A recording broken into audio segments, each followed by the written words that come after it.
Mirëmbrëma të nderuar miq, takojmë me të pashoqjet edhe për këtë të mërkurë. Në fakt, dita e sotme ishte e nxehtë në aspektin politik, pasi skadonte edhe afati për dorëzimin e listave për kandidatët për 11 majin nga të dyja kampet, si nga Partia Socialiste ashtu edhe nga Partia Demokratike. Për të folur jo vetëm për përbërjen e listave të 11 majit, por edhe më gjerë mbi aktualitetin politik, kam kënaqësinë të kem sonte të ftuar në studio kolegun Denis Dyrnjaja. Mirëmbrëma, mirë se erdhi. Faleminderit për ftesën, përshëndetje. Nisim me listat. Bëjmë një krahasim si fillim. Duket se nga pjesa e Sali Berishës ka një linjë tradicionale të filozofisë që ka ndjekur për listat.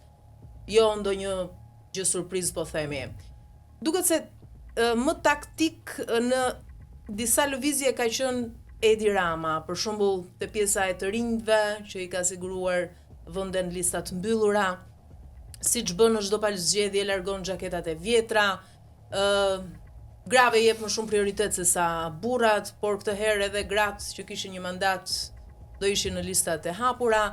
Pra, bën ca manovra taktike sikur hyn më thellë në këtë, apo është perceptimi i gabuar?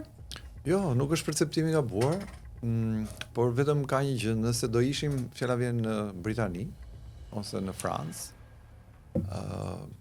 po i referohem një takimit fundit të Ramës, ku fliste me një lloj diskriminimi, po e quaj diskriminim pozitiv, për t'i dhënë grave një lloj prioriteti, pra për t'i fituar, si me thënë, simpatinë dhe zemrat grave votuese, duke diskriminuar burrat. Në fakt, në gjuhën e politikës, sensi që ul njërin gjini dhe ngre tjetrën, qoftë kjo gra apo burra, nuk shkon.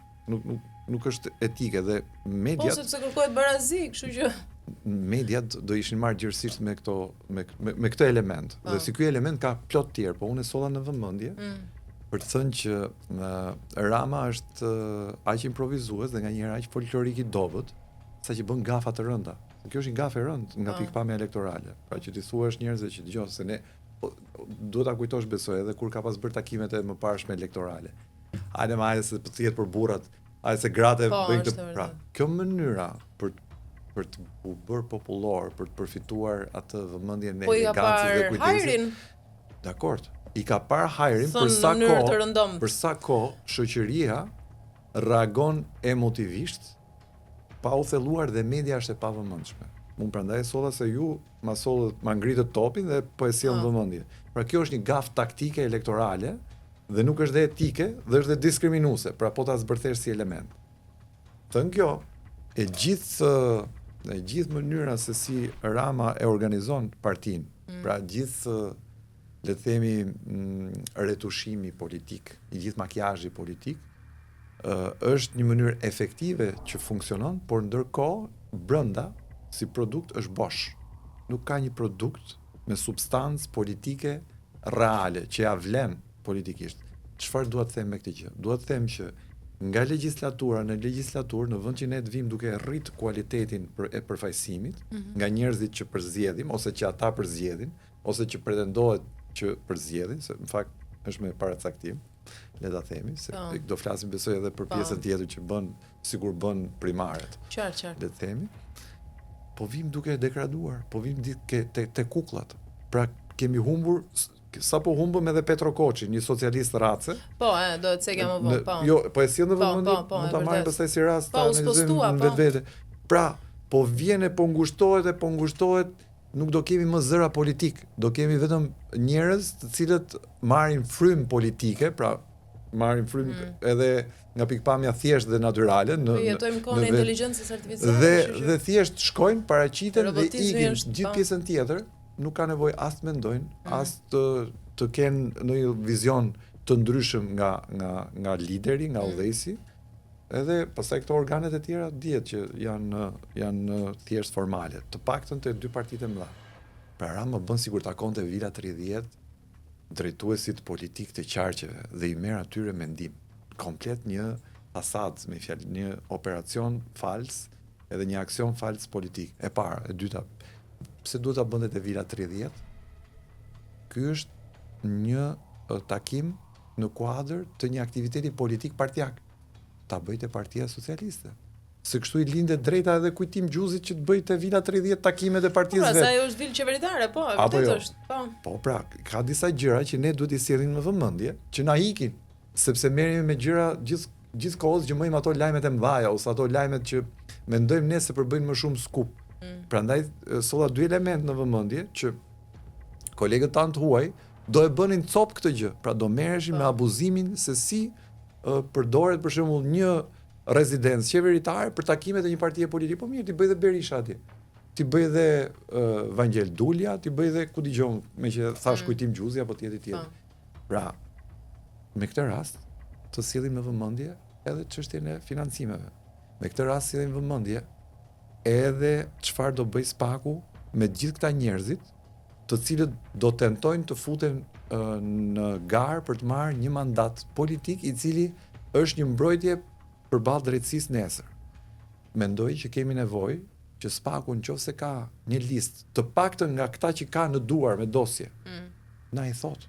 Pra Denis Dyrnjaja është në hetim, ne ta dim, pra njerëzit ta dinë mos ta votojnë.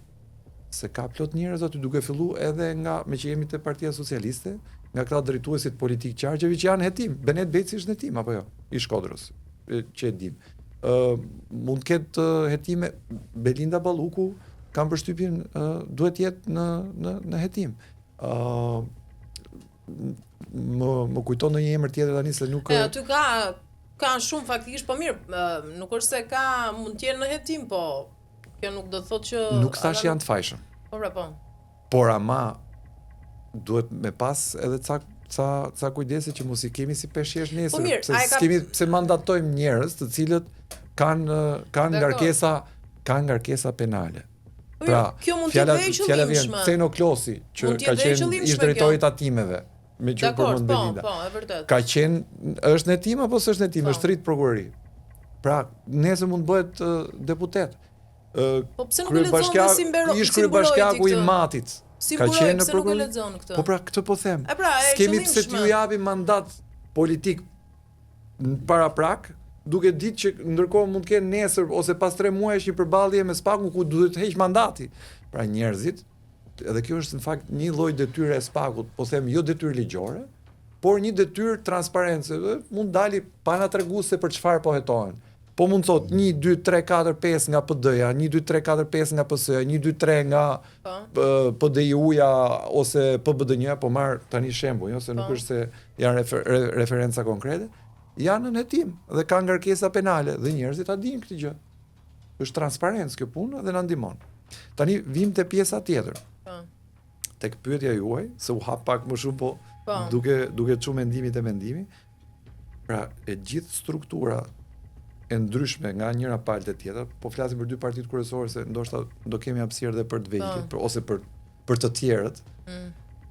Rama ka një gjë të mirë në organizimin politik të zgjedhjeve, që i vë gjithë në forcë për të marrë maksimumin e mundshëm të fuqisë elektorale.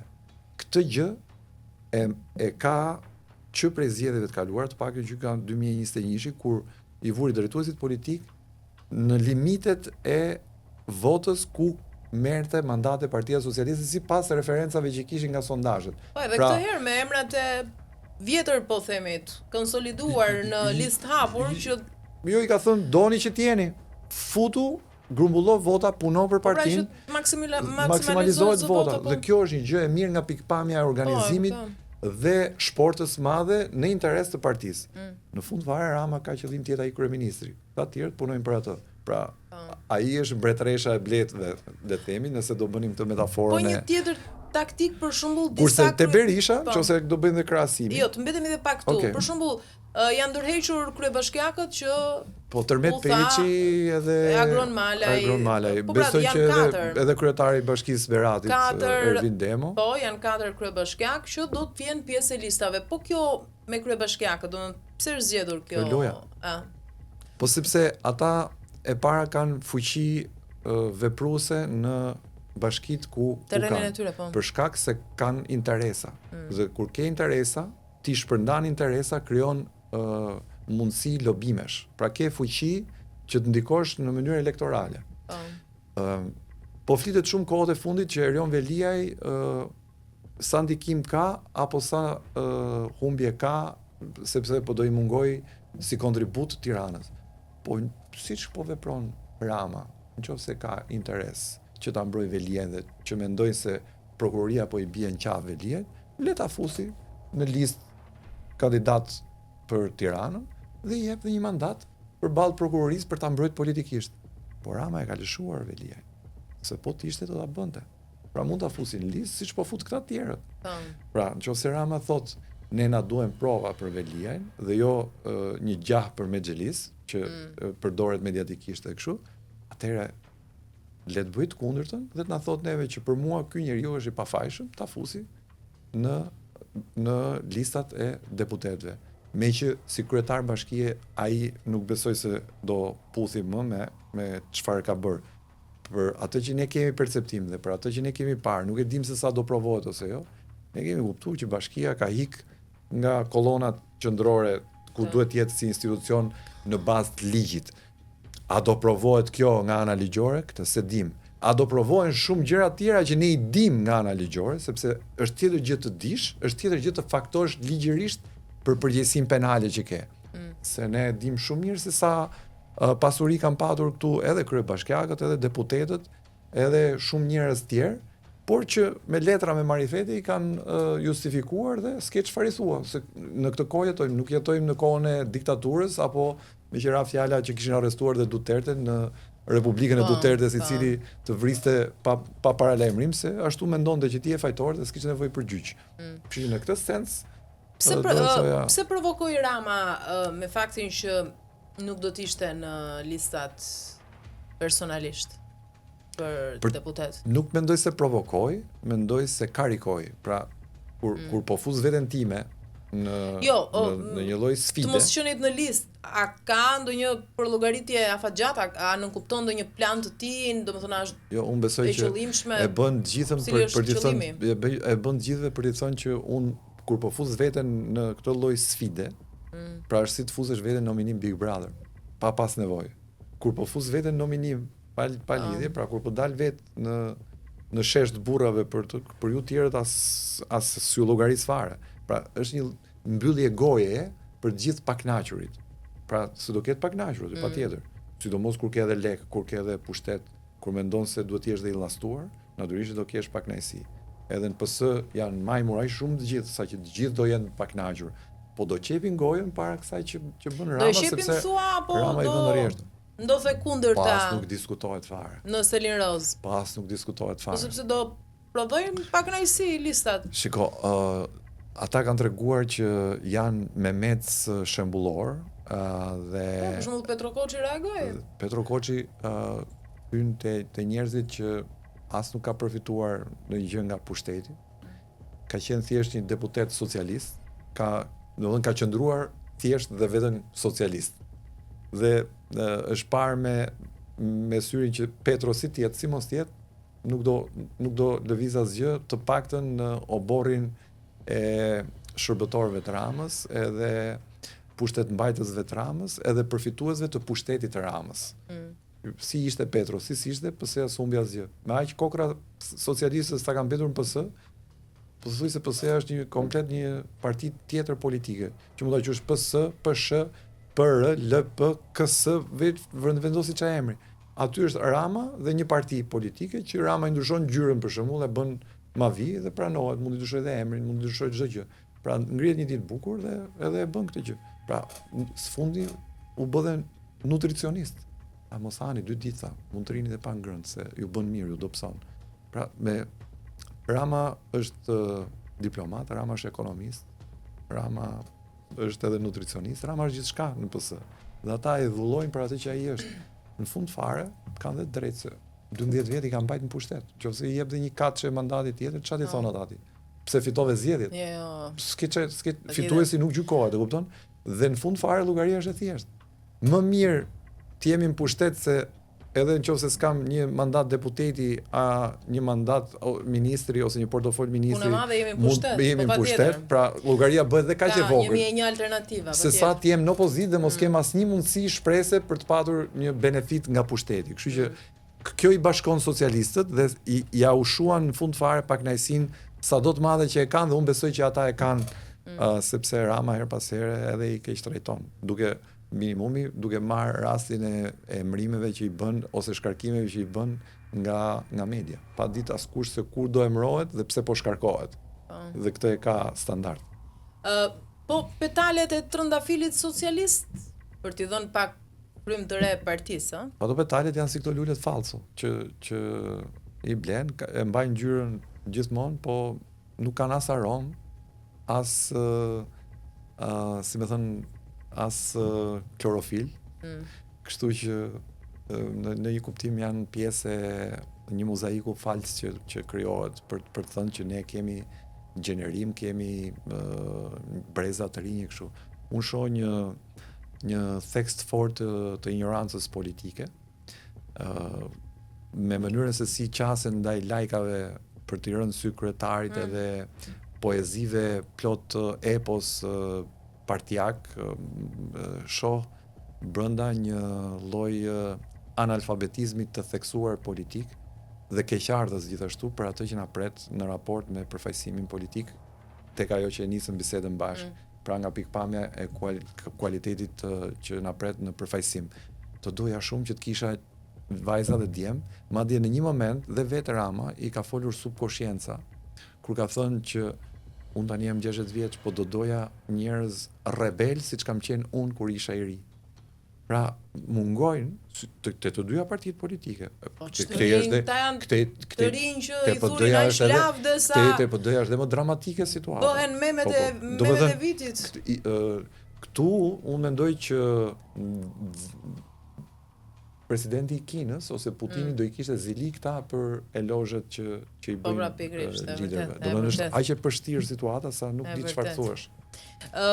Po, nëse po themi bëjmë një përllogaritim bazuar në panoramën e përgjithshme të qasjes që ka ndjekur Rama për këto lista, mendon se do ketë sukses në raport me votën? Mendoj që vota është e kalkuluar në tavolinë, zgjedhjet e majt janë të përfunduara, nuk po them që janë të manipuluara. Po me këtë gjendje që është opozita, s'kjo opozitë që kemi, dhe vetëm nëse na surprizojnë shqiptarët duke i dhënë besim këtyre partive që ne i quajmë të reja, po që nuk janë. Për mua, nga pikpamja elektorale dhe kalkulimit, kjo është e sigurt, vetëm nëse ndodh një tronditje që nga sqetulla Altin Dumani e nxjerr dosjen e McGonigal dhe i shkon një ditë në zyrë, i thot zotëri, më fal, po duhet vish sot pak me ne se kemi hap këtë çështje. Nëse ndodh kjo, pastaj natyrisht që ndryshimet do të jenë të padiskutueshme, po se si do rikompozohet arena politike dhe skema politike nuk di ta them se nuk jam orakull politik. Në këto kushte që jemi, me këtë konsensus të pashkruar dhe të pafolur midis Ramës dhe Berishës në distancë, Berishës i intereson të jetë kryetari i opozitës, të marrë edhe ca leje për Zenin edhe grupin rreth e qarë dhe mos ngacmohet ligjërisht nga drejtësia e re. Pra kjo është sfida. Të dy mos ngacmohen nga drejtësia. Pjesën tjetër politike ata e zgjidhin sepse e kanë zgjidhur që në 2008-ën. E qartë. Po që të jetë për shembull më fair përballë elektoratit të tij të 11 majit. Kush prej tyre? Kryeministri për shembull Rama. Pse nuk e ka spastruar listën, po themi, nga element që tashmë gjatë dihen që janë hetim nga SPAK. Se ti kërkove për pjesën që nuk dihet. Po këtë fusim tha Enver Hoxha, Beqir Ballukun ato muti, po përdor shprehjen e famshme Beqir. Aty tani është bër aq kala. Po të paktën elementët që janë aq shumë se na lejohet në një metaforë edhe jashtë kontekstit, pse kur e thua në vendin e dur nuk humbet etikën. Pra në një sens unë po të isha Rama, do bëja pastrim, po këtë pastroje përpara se tani i ngel bosh vendi se stresëzimi një raport delikat me drejtësinë për shembull, degenerimit korruptiv është aq i madh sa që nuk ka nga të kthehet, e kupton? Sepse është bërë kjo punë tani, do të thënë nga ta kthesh. Drejtoresha e korporatës investimeve shqiptare vetëm jep leje ajo. Po iku ato sheja, po ikën ato sheja, na iku dhe ato sheja. Do na ikë dhe Pallati i Kulturës. Këtu tani interesat janë pleksur aq shumë me politikën dhe me qeverisjen sa këtë heqi. Prandaj na duhet drejtësia që të hetoj këto dhe dhe të paktën të hetojnë këto thagmat e mëdhaja. Se unë banoj në Tiranë dhe kur i them njerëzve dëgjoj, jam te ATSH-ja, s'do i them dot më as jam te ATSH-ja, do të thon kush është ATSH-ja, ku është ATSH-ja, çfarë është ATSH-ja. Po ti thosh njerëzve tani takohemi te Pallati i Kulturës, nuk do të thonë më ku është Pallati i Kulturës se ekziston më. Tani kalojmë pak po humbim referencat. Po. Qartë. Kalojmë pak djathas, koalicioni i ri me se ka djathas. Okay, mirë, në rregull. Tani ashtu quhen. Kjo është temë tjetër pastaj. Ata janë më majtas se majtas. Tek Partia Demokratike, tek koalicioni me 26 parti, që u publikua dhe zyrtarisht, listat që i ka dhënë një numër të vogël, po themi aleat dhe më të ngushtë për të qenë në lista, se 4 i ka lënë Partisë së Lirisë, që është më madhja ndërta. Meta për shembull në listë të hapur, sikurse kërkoi, jo në listë të mbyllur të sigurt. Tani Berisha thotë që ky është koalicioni elitave politike, është më i miri që ka njohur historia. Nëse ka inflacionist politik më perfekt që mund të marrë gjithmonë një çmim të parë, është Berisha. Berisha është njeriu më inflacionist në politikë. Thotë gjithmonë atë që s'ndodh, atë që s'është.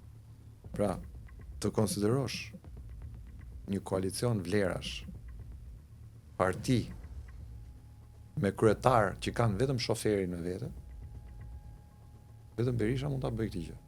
Dhe pse e bën, unë nuk e di, por ka dy mundësi, sipas një logjike të thjeshtë. Ose se nuk do dhe e di që s'do ta marrë pushtetin dhe bën sikur, ose ka mbetur aq mbrapa në kohë dhe pse ka 34 vjet në politik, saqë nuk prodhon dot asgjë më tepër se sa riciklimi i mbetjeve politike, të cilat i ka ushqyer për dekada me radhë. Pra, çfarë bëri Berisha? Berisha mori prap ca kryetar partish që nuk kanë bërë kurrë zgjedhje brenda partive të veta, digjoti kur ka bërë Partia Republikane zgjedhje dhe kush ka qenë rivali Fatmir Mediut? Se që kur ka vdes Sabri Godo. Zgjedhje nuk janë bërë as në Partinë Socialiste tani, se edhe kjo është një temë tjetër. Po flasim për koalicionin. Po që të vim tek një gjë edhe më themelore, se mora sfundo, pra shtysëm nga kjo gjë. Ne nuk kemi demokraci brenda partive politike. Po pra ka zgjedhë individi dhe jo parti politike për këtë koalicion.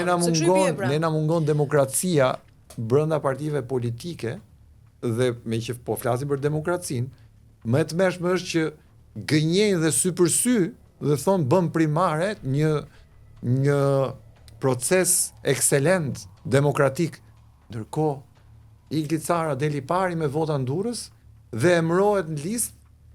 Po mirë, ai e tha, domethënë duket që u vet përgënjeshtrua, sepse kohë më parë tha që procesi i primareve do të vendos listat. Domethënë kohë që bëjmë postë pastaj do nevojë për korrigjime. Po bëjmë sikur pra. Jo, po bëjmë sikur pra. Këtë se unë këtë po i them njerëzve, se unë vet nuk është se kam pas ndonjë iluzion. Fare, as te primaret për kryetar bashkish, e kemi diskutuar edhe bashkë kur kemi qenë në intervistën e kaluar. Primaret që bëjnë me sikur, se primaret e vërteta është që ne të dy futemi ngar dhe bëhemi cop me njëri tjetrin. Unë të sakatoj ty dhe kush fiton nga ne të dy është një kandidat i fortë dhe është aq i fortë sa që mund të përballet edhe me më të fortin e krahut tjetër pastaj. Po nëse ne të dy bëjmë sikur, pra i bëjmë elozh njëri tjetrit dhe kur vim dhe te procesi votimit, manipulojmë dhe votat. Dhe mirë që manipulojmë votat, po kryetari cakton Floriana Garon në vend të Igli Carës, kjo pastaj është tmerreve. Domethënë nuk mori vota fare. Kjo është një falsitet i tmerrshëm. Pra tha vetë, tha publikisht Berisha. Po, unë ka nevojë që të bëhen korrigjime, nuk merren rezultatet e primareve. Sepse bëri një proces, pra ju tha demokratëve hajdeni se ne kemi hapur partinë dhe ndërkohë listën e bën po vet. Po ta shohësh listën deri te 15 që e parë në Tiranë, do kuptosh që Partia Demokratike është aq shumë e vjetër, është aq shumë e lodhur, është aq shumë e përtuar për të bërë politik, sa që thot ato mandate që ne jep shporta e demokratëve që i kanë vota fikse, pra vota militantësh, ato do marrim edhe po hym në parlament, po vazhdojmë ja 4 vjet. Pra këtu listat i ka hartuar dhe vazhdojnë të hartojnë kryetarët, majta si djathtas. Fajin ja kanë demokratët që vazhdojnë dhe i ndjekin verbërisht mbrapa, sepse kjo lloj partie politike me interesa tërësisht personale dhe familjare duhet bojkotuar një ditë e më parë. Por ata e kanë me emotivitet dhe si thon dashuria edhe politike kur është, nuk paragjykohet se flitet për ndjenja, është çështje tifozllëku dhe nuk mund të do ti orientosh ndjenjat. Është çështje e brendshme, është thirrje e brendshme. E adhurojmë Berishën dhe Berisha mund të vëri aty dhe 100 drunj, pra në vend njerëzve të vendosi këta janë drujt kandidat, ata do votojnë Berishën, pra edhe për rrjedhoj dhe drujt. Kështu që në këtë sens, të kundërt tek këtej nga krau tjetër, vendos lloj-lloj pykash nga krau i Ramës, lloj-lloj të korruptuarish, lloj-lloj ignorantësh, lloj-lloj mumjesh politike dhe prapë do votojnë Ramën. Atëherë betejë ku është këtu? Betejë është a do zgjedhim Ramën për një mandat 4 që moderon bën dhe këto gallatat i shkon njerëzit sipas muhabetit dhe mides, apo do zgjedhim Berishën për ta rikthyer dhe herë në pushtet 80 vjeç. Do të thënë që bën sikur është i ri dhe bën sikur s'ka bërë ato që ka bërë. Dhe kjo është oferta politike që kanë shqiptarët. Dhe prandaj, më fal, që ti ta konkludoj, prandaj shumicën e sondazheve e fiton kush? E fiton Spaku, se shqiptarët mendojnë që janë aq pa shpresë, saqë vetëm nëpërmjet opozitën e vërtetë e Spaku. Jo, vetëm nëpërmjet ndryrjes drejtësisë mund të frenohen këta që të bëhet një lloj ndryshimi pastaj. Dhe çfarë po ndodh? Tani politika duke ndjerë këtë rrezik ka filluar thotë jemi republika e prokurorëve apo jemi republikë normale neve? Jo, nuk jemi republika e prokurorëve. Ne jemi republika e diktatorëve. Që nëse thyet, mund thyet edhe me rregullin e forcës së ligjit të prokurorëve, nëse do ishte kështu, nëse do ndodhi. Po, ndërkohë emrat për shembull. Jo, lejo edhe po e ngritet, s'ka gjë. Ndërkohë, te procesi i primareve në PD për shembull, emrat që dolën më të votuar, i sheh realisht ata si më të mirët, më të pëlqyerit, më me integritet. Pra të përputhet kjo në po mirë, pra perceptimin tënd. Jo, nuk më takon, duhet të jem fair. Baku, Iglit Sara, Ali Mehmeti, flas emrat që votuan shumë mirë. Për shembull, për Ilira Ali Mehmeti më kam mik. Nuk është se rrime të. Po e konsideroj mik për vlerat që ai ka, për statusin që ka. Po Ilira Ali Mehmeti nuk është një politikan. Pra Ilira Ali Mehmeti ka bindje të djatha, ka angazhim. Po mirë tani kish ti shiri dhe i pastër, kish ti politikan rracë. Do ma lejosh ta bëj për kufizimin se çfarë mendoj? Po patjetër. Pra Ilir Ali Mehmeti është një njeri absolutisht me vlerat më të larta profesionale dhe kreditet më të mëdha njerëzore, karakteriale dhe të integritetit. Por nuk është dot një politikan. Cilësitë e një politikani janë cilësitë e dikujt tjetër që ka një karizëm përtej vetes vet, pra përtej rrethit ngushtë. Dhe ne na mungon politikani i këtij profili. Prandaj ne rrotullohemi rreth dy njerëzve, rreth karizmës së Edi Ramës dhe rreth karizmës së Berishës. Dhe çfarë ndodh? Kanë dalë disa prototipa të rinj që janë Adriatik Lapaj apo Arlind Qori apo Agron Shehaj. Po. Edi Shabani pak nuk hyn ke kjo karizma e fortë. Ta të tre tjerët kanë një lloj karizme publike dhe i pëlqen njerëzve dhe çfarë ndodh është aq e hapur, pra ka aq shumë hapësirë se s'ka njerëz, sa njerëzit identifikojnë menjëherë personazhe të tilla, sikur janë dhe forca politike. Ta s'kan asnjëri nga mbrapa. Domethënë s'ka 2, 3, 4, 10. Janë personazhe me ca njerëz që i kanë qef këta dhe i kanë shku nga mbrapa se mos kapin në një vend edhe këta njerëzit që shkojnë nga mbrapa. Pra dhe këto vetë nuk janë parti mirëfilli. Organizime. Po mirë, më mirë se këta tjerët, a janë këta? Po varet se ku do e vendosim stekën pra. Unë po them, Ilir Ali Mehmeti është një personazh i pastër, korrekt e gjithë, por nuk është dot politikan. Ndërkohë që Adriatik Lapaj e merr arenën, e merr vëmendje se ka cilësitë e duhura për të qenë karizmatik dhe i raportueshëm me publikun. Tani, a duhet ta besojmë neve Adriatik Lapajn apo duhet provuar? Nëse mund t'ia japin njerëzit votbesimin. Por mirë do ishte që Adriatiku të kishte ca veta të tjerë si vetja, të ndryshëm natyrisht. Po të ishte një buqet njerëzish dhe vlerash, ai thotë që i kam. Po ta bëjmë të bisedë, po të ishte këtu do thoshte, po nga i di që si kam. E kupton? Ndërkohë. Dakor, por ne nuk është se i kemi parë hajrin karizmës që ta ndrojmë, ta kthejmë. Karizma nuk është diktat. Karizma nuk është diktat. Dakor, pra po. Karizma është një marrëdhënie platonike politike që politikani vendos me publikun. Pra është një gjë që lind me personin. O je, o si je. O e ke, o nuk e ke. Dhe shumë njerëz sot në politik nuk e kanë. Nuk e kanë. Pra, janë njerëz që të krijojnë antipati, jo simpati. Shih parlamentin, më thuaj, ke ndonjë simpati për ndonjë politikan që replikon aty? Domethënë, të paktën në memorien time, jetë parlamentare dhe debat parlamentar me batutat mirëfillda, unë mbaj mend që nga koha kur bënte opozit Ben Blushi me Edi Ramën.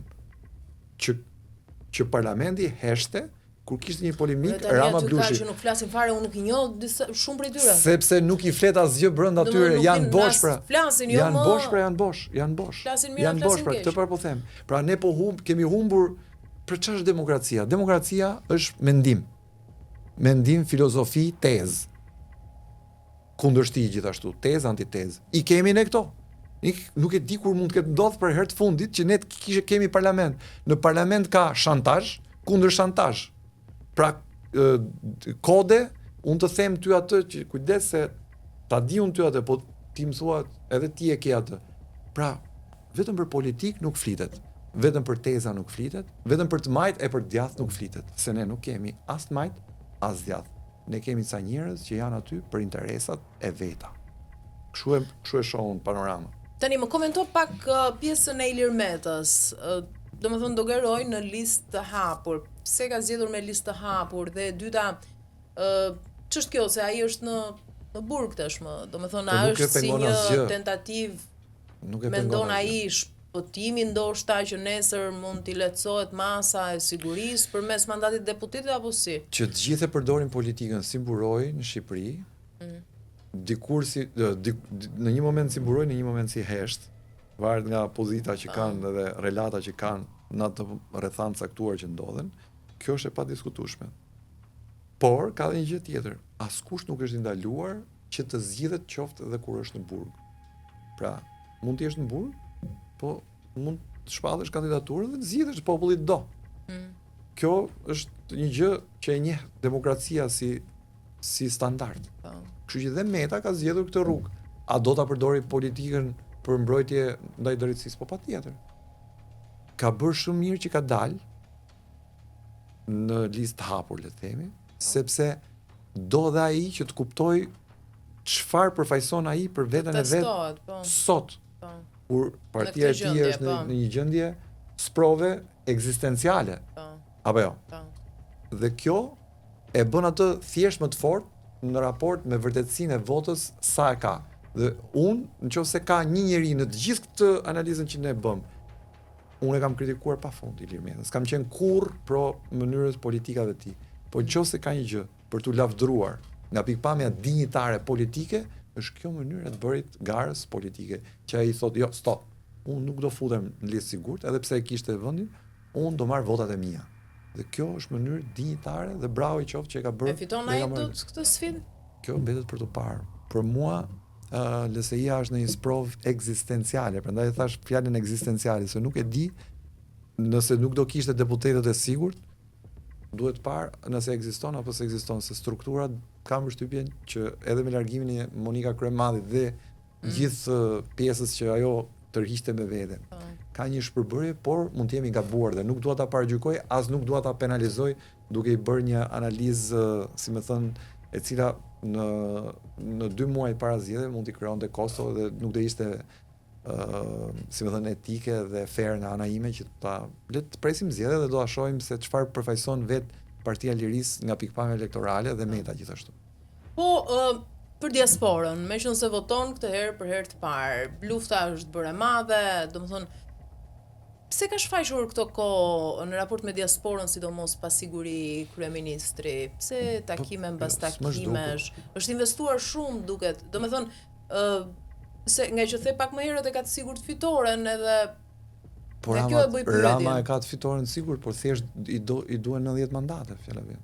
Rama po pretendon që të marrë shumë mandate. Rama nuk po pretendon siguri fitore. Pra të kuptohemi, objektivat janë të ndryshme. Ka një objektiv që do të fitosh zgjedhjet, ka dhe një objektiv që do të fitosh zgjedhjet me X mandate. Patjetër. Okej. Rama do një shumicë absolute tani më. Sepse e do, nuk e di. Dhe pse i duhet presidenciale mbase? Po dhe mundet, po nevoja nuk është se ja ka. Se vetë është kryeministër, vetë është president, vetë është kryetar parlamenti, kështu që praktikisht gjitha i ka po vet. Përjashto drejtësinë që mendoi që kishte vet, po për mendimin tim nuk është se e ka dhe vet, nëse nuk ndodhin ndryshime kushtetuese duke ripar reformën pas zgjedhjeve të 11 majit. Pra që të bëhet bashkë me PD-n, edhe të dalin me variantin që duhet ripar reforma se ka ca defekte dhe duhet të rishohim standardet. Ky është thjesht një mbulesë e frikës që kanë nga goditja që mund bëj drejtësia deri në nivel të lartë. E do për të ndjekur të njëjtën rrugë me mikun e tij të veçantë, presidentin turk Erdogan. Jo. Unë nuk shkoj me këto paralelizmat. Nuk më rrin, nuk më rrin kjo logjika. Jo se Rama nuk është një udhëheqës autoritar, edhe po nuk besoj që ka Rama i dhullon Erdoganin dhe do të bëhet si Erdogani. Rama e ka, si më thënë, pikturuar rrugtimin e tij politik sipas vetes tij, s'ka nevojë të referojë as si Trumpi, as si Sarkozia, as si Erdogani. Rama ka tipologjinë e vet si politikan. Gjërat i ka në rregull, bullalliqe bën sa dush, gafa bën sa dush, herë tallet me ato, herë tallet me njerëzit, kur do, për shembull kishte pyet njëri, po mi më burr, ke 12 vjet që thu ujë drita rrugë, po pse për çfarë do ti të flasim, i tha për raketa. Pra, kur i flet për ato që s'ka bër, i kalon tjetrit në ekstremin tjetër, pra duhet me fol për raketa, ironizon. Kur i flet për raketat, thot po prito se ne po merrem me këto. Tani, hajde kape talljen dhe cinizmin e Ramës. Prandaj po them që i ka të gjitha në dorë, edhe bën siç i do qefi, se nuk ka as oponencë nga krau tjetër politik, reale siç duhet ta kishte, se i tall se ata janë njerëz pa personalitet. Njëri i thot Gjeli, tjetri i thot Gjeli Peqini, i thot Dashsulës, tjetri i thot kështu pra përdor folklorizma, që në fakt janë dhe bullizma politik, por s'është faji i Ramës që ata janë të paaft ja kthejnë. Pra nuk kanë personalitetin e dur që ta shtrëngojnë kryeministrin ta vendosin. Kënedhës edhe Berishën. Po ndaj pra po them që e kanë bërë këta veten që ti talli ai në këtë lloj drejtxheje, se po të jetë dikush tjetër që ti fut këmbët në një kpuc, ti nuk guxon të merresh me këto gjëra. Sepse ka argumenta plot për ta kapur Ramën. Po ata as nuk din, ose nuk duan ta kapin aty ku është për tu kap, dhe ndoshta ata i pëlqen që rrafshi i debatit edhe niveli politik është në këtë banalitet ku shkëmbejnë këto batutat që unë ta thash pak më përpara, se vetëm parlamentarizëm nuk ka. Se në fakt janë aq ignorant politik në kontekstin e mënyrës se si qeveriset vendi dhe se si bëhet opozita qeverisjes vendit, sa që intereson më shumë të merren me folklorizma dhe me banalitete se sa me mënyrën se si duhet alternativa e qeverisjes vendit në sensin tim. Meqense ishim tek diaspora, ju besoni në një proces të ndershëm të votës së diasporës? Që nga regjistrimi deri tek hedhja e votës. Është era e parë që ndodh. Është era e parë që ndodh dhe s'mund ta paragjykoj se nuk e di se si do funksionojë, me thënë drejtën. Doja ta shoh. Jo, perceptimin tuaj, sepse sapo fole për dikë që i ka të gjitha pushtetet, të gjitha mekanizmat, të gjitha mundësitë për tani vota e diasporës si logjik është vota më pak e ndikueshme, sepse nuk është si më thënë e bleshme. Pra njerëzit jetojnë atje, nuk kanë interesa drejt për drejta me çfarë ndodh në Shqipëri. Pra me një vend pune, me një tender. Po mira kërkesa e refuzuar për shembull. Po për të votuar. Tani unë nuk di nuk di të them kush refuzoi kë.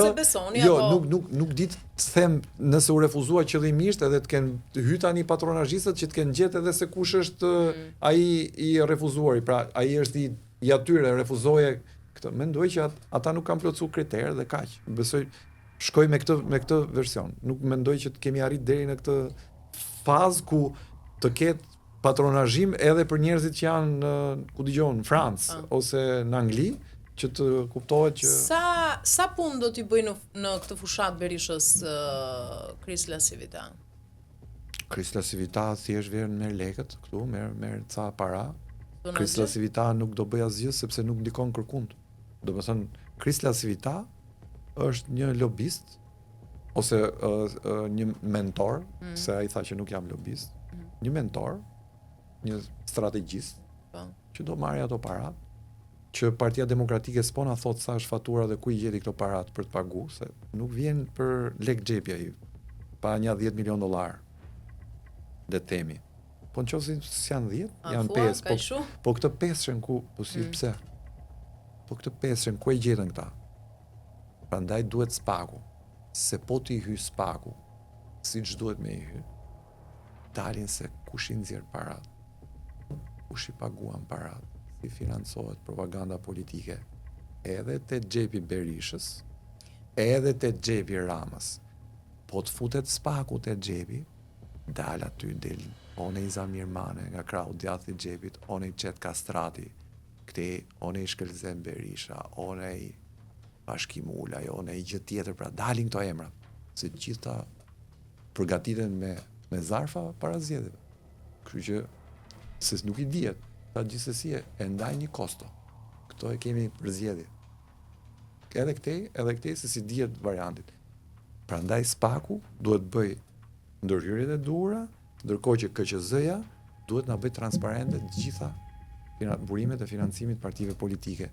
Se nëse do të bësh një garë vërtet, garë vërtet realizuar kur po se kërkuam, s'do realizohet se ne me këtë variant. Maksimumi përciptas, kështu që e dashur, po nuk e tham. Duket shpreson shumë, po nuk e tham. Po mirë, po se jo, tham asnjëherë do. Mi hajde se themi dhe në rregull. Hajde bëjmë sikur se kemi mendjen. Unë sapo thash një gjë të rëndësishme tani, mendoj që e thash të rëndësishme se e thash dhe me emra. Po, e kupton? Mund të jem un gabim, nuk janë këta financuesit shumë mirë, kemi të pastër, po ta dim.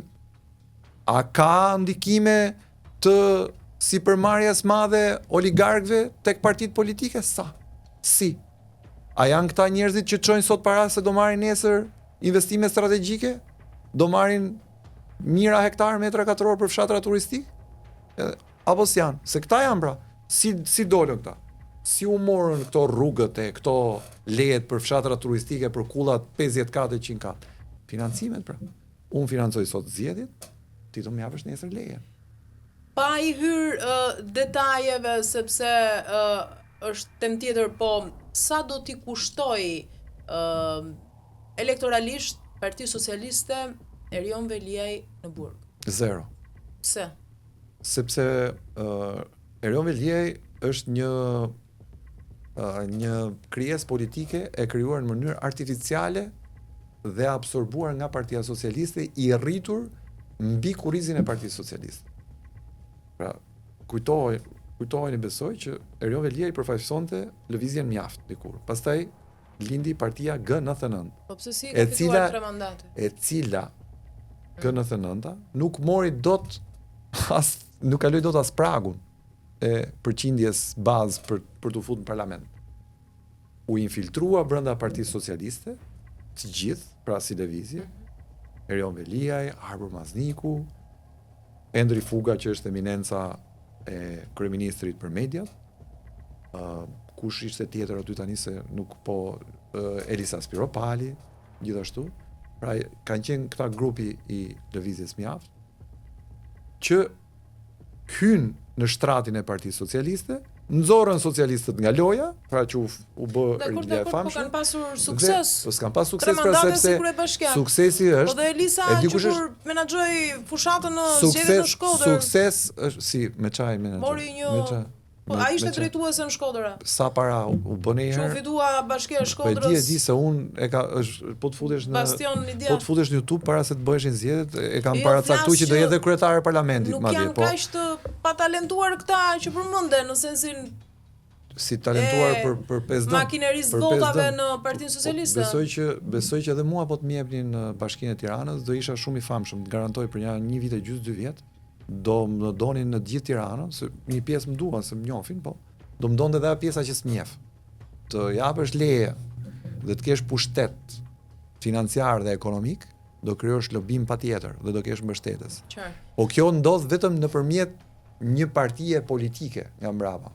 Është ta thjeshtoj. Sot ti ke një emër në tregun mediatik. Nëse ke mbrapa dhe një logo të fuqishme, do jesh shumë herë më e fortë. Nëse do kesh vetëm emrin tënd, betejë jote është shumë e mundimshme, po shumë e vërtetë. Ose në një skuadër futbolli, një lojtar i mirë. Patjetër, kjo është. Është ndryshe kur luan me Realin e Madridit, dhe është ndryshe kur luan me një skuadër më të dobët, po e nxjerr kampionat e skuadrën e dobët. Maradona u bë i madh, se ta bëjmë çik për njerëzit më të kuptueshme, sepse doli kampion me Napoli. Nuk doli me Juventusin, ose me Interin, ose me Milanin në vitet 90, por nxori Napolin kampion. Dhe doli dhe kampion bote me Argentinën. Pra, prandaj ishte i madh, se ishte vetja. Ishte ai. Pra, ishte krijesë vet e bër bio nga fillimi deri në fund të karrierës tij. Këta janë si bima e gramit. Futen në trupin e grurit, i marrin gjithë ushqimin grurit, madje dëmtojnë grurin, pra dëmtojnë partinë, siç e kanë dëmtu duke e rrjep, dhe me këtë degenerim që i kanë bërë PS-s këta, nga pikpamja e korruptimit edhe, si më thënë, dëmtimit të imazhit, nuk e ka bërë njëri. Që të fusësh tubin, se kishim dëgjuar me përqindje, 10, 15, 20%, po ta fusësh tubin dhe të marrësh gjithë financimin për vete, krijosh dhe kompani për vete dhe ti marrësh gjithë lekët për vete, këta e shpikën këtë skem. Tani, është hera e parë që në zgjedhje nuk, po themi, ambasada amerikane gati e ka ulur qepenin, nuk ka një ambasador amerikan, se jemi mësuar se herë kishte zgjedhje dhe rezultati shpallej para. Po më mirë. Po pse më mirë? Sepse duhet filloj një po ta them. Pa porta? Jo. Apo një herë pret që para zgjedhjeve të ndodh diçka. Unë dua që si puna atij fëmijës vogël, që po e mbajte gjithkohës me atë ndimsen që të eci, nuk do mësoj kurrë të eci. Më mirë të fillojmë të ecim vet, të kuptojmë vet, të marrim vendimet gabuara vet dhe t'i korrigjojmë vet rrugës, sesa të rrim gjithkohës me referencën që e tha ambasada amerikane. Ky popull duhet ndërgjegjësuar politikisht dhe një herë kjo histori duhet fillojë. Dhe për Spakun që u tha që ka ikë ambasada amerikane tani mbështetja kështu, jo, Spaku duhet veproj vet. Pra gjitha institucionet e drejtësisë duhet fillojnë të ecin vet me këmbët e tyre. Pra të marrin vendime, të marrin gjykime, vlerësime, akte, konkluzione dhe rezultate pa pas nevojën e një suporti me domosdoshmërisht nga ndërkombëtarët. Duhet bjerë kjo çështja e se gjithë jetën kemi jetuar me ndërkombëtarët. Një herë kemi jetuar me Jugosllavët 1945-ën, pastaj me sovjetikët, pastaj me kinezët, pastaj ngelën vetëm se u çmenden Veroxha edhe kiku nga trut edhe ngelëm ashtu siç ngelëm, pastaj me amerikanët, pastaj gjithkohës herë europian, herë amerikan, herë ambasadori X, herë ambasadori Y, ne gjithë jetën kemi nevojë për i tutor. Duhet fillojmë mendojmë që s'kemi nevojë për tutor, kemi mend tona, ndërgjegjen tonë, gabimet tona dhe korrigjimet tona. Kështu mendoj. Ne po i shohim efektet e Trump në gjithë botën. Po. Ka shumë nga ata që thonë për shembull që mund të ndikojë edhe në Shqipëri, meqense jemi në moment zgjedhjesh. Si mund të ndikojë? Ka edhe nga ata që thonë ai që do të fitojë këto zgjedhje të 11 majit, do thotë që atë do Amerika, etj. Trumpi është një biznesmen. Unë nuk e preferoj si politikan, vetë personalisht. Domethënë e quaj një aksident politik. E para është një megaloman, një delirant i cili më bezdis kur e shoh me sjelljen e vet, por është zgjedhja e amerikanëve. Fuqia që ka Amerika natyrisht është aq e madhe sa që nëse do mund ndikojë edhe në Shqipëri. Ata po thonë ne do marrim Groenlandën se kështu duam ne.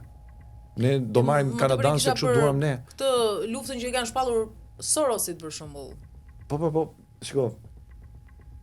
Një luftë e organizuar si luftë klasash politike nuk mund rregullohet duke bërë një luftë tjetër klasash politike.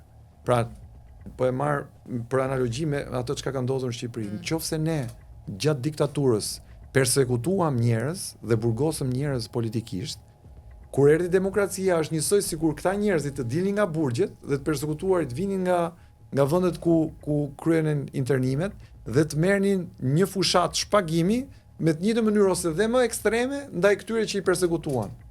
Pra, unë nuk mendoj që me metoda diktatoriale mund të rregullosh një diktaturë ose një konspiracion. Mund ta shpërbësh atë, po jo me metoda të një profili ekstra ligjor ose ekstra normal, demokratik. Me këto dekretet ekzekutive që lëshon Trumpi, si t'jen receta nga ato programet e veta që bënte kush ishte i aftë që ka pas bërë përpara, mua më duket që Amerika ka hyrë në një lloj eksperimenti të cili nuk i dihet fundi. Jo, më tepër pyetja ishte a ke pritshmëri Jo, s'kam pritshmëri se nuk e di, ky është një njeri i paparashikueshëm. Ky është një njeri i paparashikueshëm. Pra Donald Trump është një njeri i paparashikueshëm. Dhe nuk e di a është në fokus Shqipëria, unë nuk besoj që jo, sepse ai nuk ka në fokus Ballkanin fillimisht, pra rajonin ton, e jo më Shqipërinë. Po ndoshta mund i vi momenti që djali i Trumpit zbarkoi në Serbi. Për interesa mund zbarkoj kudo. Për interesa ai është biznesmen, pra. Ata janë familje biznesmenësh. Pra ata bëjnë biznes. Dhe ata bëjnë biznes me çdo qoftë. Edhe me Osama bin Laden nëse do ishte gjallë, mund të bënin biznes nëse do kishte interesi. Pra nuk ka rëndësi emri i personit kë takojnë ose i grupit me kë po bisedojnë. Ka rëndësi interesi i tyre. Pra Amerika në qeverisjen e Trumpit ka ndryshuar tërësisht parametrat dhe standardet e veta të sjelljes nga pikpamja e doktrinës së vet për persona dhe për grupime. Pra tani nuk ka më limite sipas meje. Po, nëse do të kërkoja të shkruaje në këtë moment në tavolinën rezultatin e 11 majit, cili do të ishte ai sipas perceptimit, pritshmërisë tënde, analizës që bën, nuhatjes që Besoj që do kemi një fitore të Partisë Socialiste, nuk ta them dot rezultatin se do ja fusja kot. Po 71 deri 74 vota, mendoj se Rama do t'i fitoj për shkak të organizimit politik që ka, për shkak të kontrollit pushtetit lokal që e ka dhurat nga 2019 prej Partisë Demokratike dhe për shkak të zgjedhjeve shumë të dobta po lokale që Partia Demokratike u shfaq duke fituar vetëm Shkodrën në një moment Bart Spahia dhe pastaj pjesa tjetër foli totalisht për PS-n dhe Ramën. Ju mendoj që nga pikpamja kapilare, nga pikpamja strukturale, nga pikpamja propagandistike, PS e ka të fituar garën në tavolinë, po rezultatin nuk mund të ta them. Mendoj se besoj nga 71 deri në 74 vota janë të sigurta për mua në këtë moment. Më vonë nuk e dim se çfarë do ndodhë. Do të ketë shumë rënje Partia Demokratike në rezultat, sepse kanë hyrë edhe të rinj, kështu që logjikisht pjesën e mbetur të kësaj që the, unë jam faturoja PD-s, po duke qenë se janë dhe të rinj në lojë tani. Unë mendoj si do ndahet kjo? Mendoj që PD-ja merr një marzh nga 35 deri në 45 mandate. Po jam relativ, nuk dua të hyj në këtë parashikimin, po mendoj se PD do jetë me një rezultat dobët dhe ky rezultat i dobët duhet sjell një fitore të madhe. Më në fund Berisha do ta kuptojë që është paterica kryesore e Ramës në qeverisje dhe duhet i hapë rrugën një herë përgjithmonë një procesi politik të organizimit dhe rivitalizimit të Partisë Demokratike, e cila nuk mund të katandiset duke marrë rraqe politike me vete për të mbledhur çdo vot, sepse nuk bën dot votat e veta. Partia Demokratike është krijuar si një forcë e qyteteve, si një forcë e inteligjencës, dhe është krijuar si një forcë e cila mund ta merrte e vetë me pushtetin. Pra, ky duhet të jetë qëllimi i liderit të ardhshëm të Partisë Demokratike, nëse do ketë një lider vizionar, të çojë Partinë Demokratike në qytet, pra në çdo derë qyteti, që ajo të kthehet në një parti e njerëzve, e qyteteve. Më i votuari ndër të rinjt? Ndër të rinjt? Nga partitë. Po Lapa, Shabani, Shehaj. Edhe për këtë është një sprov në vete, sepse thash janë qenie politike në epruvet dhe qenie politike mediatike më shumë se sa qenie politike elektorale. Duhet të shohim 11 majin që të vendosim pastaj dhe të japim një analizë. Mendoj që ka më shumë inflacion perceptimi për këta se sa realitete. Pas 12 vitesh në pushtet, 3 mandate, Edi Rama propagandon thuajse çdo ditë në rrjetet e tij sociale dhe i kërkon votën shqiptarëve me argumentin se vetëm ai e njeh rrugën drejt Bashkimit Evropian, ndryshe nga kundërshtari i tij, këtë herë vota ka një rëndësi gjeopolitike, po ai gjen gjithmonë një leitmotiv, ka gjetë këtë leitmotivin që po pra gjithmonë gjen pas kaq shumë konsumimi në pushtet. Kjo është kreativiteti personal.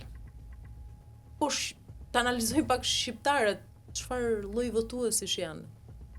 Shqiptarët janë votues që kërkojnë gjithmonë një prizë. Analiza vetëm që kanë një opozitë të çalë përballë. Shqiptarët duhet kuptojnë për shembull që ndërkohë që Rama po i hedh në tryez ofertën që ne kemi vendin në Bashkimin Evropian, Bashkimi Evropian po shpërbëhet.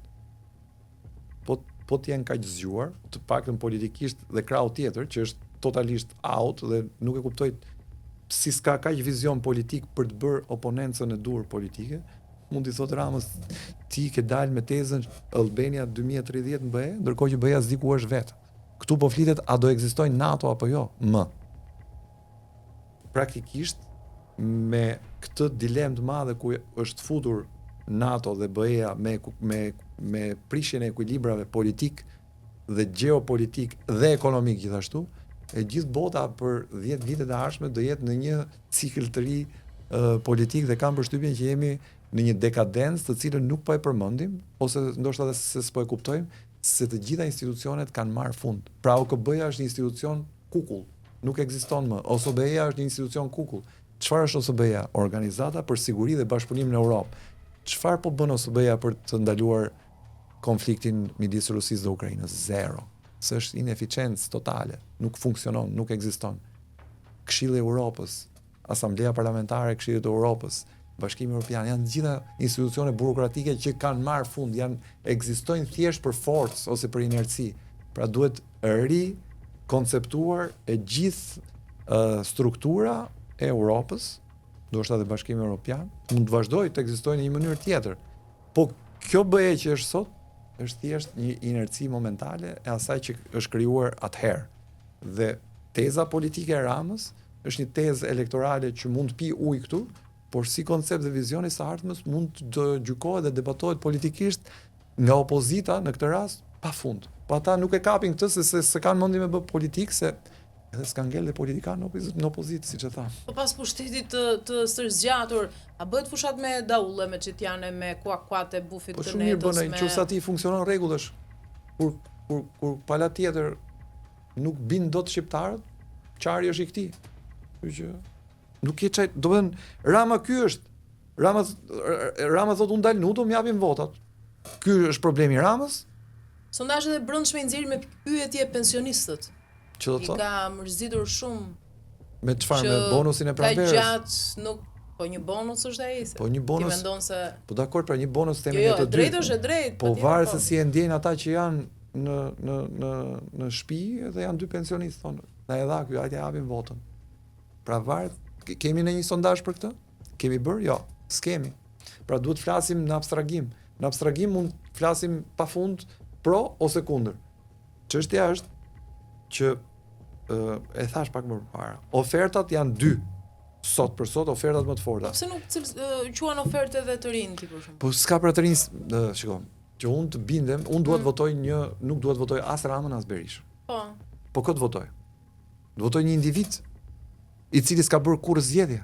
Më mirë se sa 10 po s'ka më mirë, brenda skeqes nuk ka më mirë, brenda gabimit nuk ka më mirë, është gabim.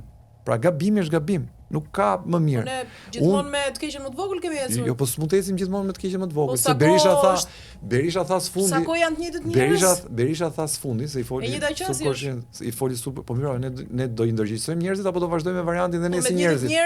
Me të njëjtët njerëz do i ndërgjegjësojmë. Po pra, unë atëherë i them këtyre njerëzve që kanë marrë një angazhim politik, mos e lini ose mos përsërisni në miniaturë diktatorët e mëdhej, që t'jeni ca diktatorut zvegjël, që bëni sikur jeni demokrat. Pra, unë dua që Agron Shehaj të ketë ca njerëz tjerë aty, jo ca njerëz që i rinë Agron Shehaj të rreth e qark, sepse i duket lideri. Si u zgjodh Agron Shehaj kryetar partie, apo nga që kishte lekët dhe financimin, edhe u bë dhe kryetar partie. Po si u bë Arlin Qori kryetar partie me këngë.